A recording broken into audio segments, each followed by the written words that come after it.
Mən qiyməti soruşuram. Rəylərdə yazırlar ki, sizə DM vasitəsilə məlumat göndərildi. Mən özüm şəxsən o DM vasitəsilə məlumat göndərilən yerdən çox da alış-veriş eləmirəm. Düzdür, başa düşürəm. Burada engagement artır, yəni etkiləşim artır. Yazmalıdırlar, bizə də səhifənin aktivliyi vacibdir və s. və s. O açıdan başa düşürəm, amma o insanlar, o səhifələr mi daha çox satış edir, yoxsa qiyməti birbaşa yazanlar mı? Qiymətini soruşurlar. Qiymət biləndən sonra bunun 50%, 30% almaya bilər və yaxud ala bilər.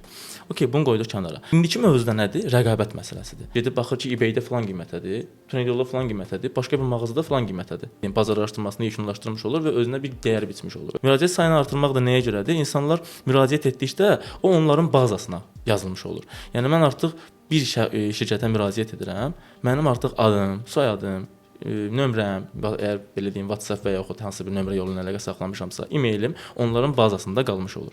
Buna da müştəri bazası yaranır. Bəli. Və bu zaman nə olur? Müştəri bazasına həm təkrar hədəfləmə, retargeting dediyimiz məsələ var. Reklamlar verilir daha az büdcə ilə, həm də o müştəriyə sabah 6 ay sonra, 3 ay sonra zəng edilir və xidmət yenidən təklif olunur, məhsul yenidən təklif olunur. Bu zaman artıq həmin müştərinin alma ehtimalı çoxalır.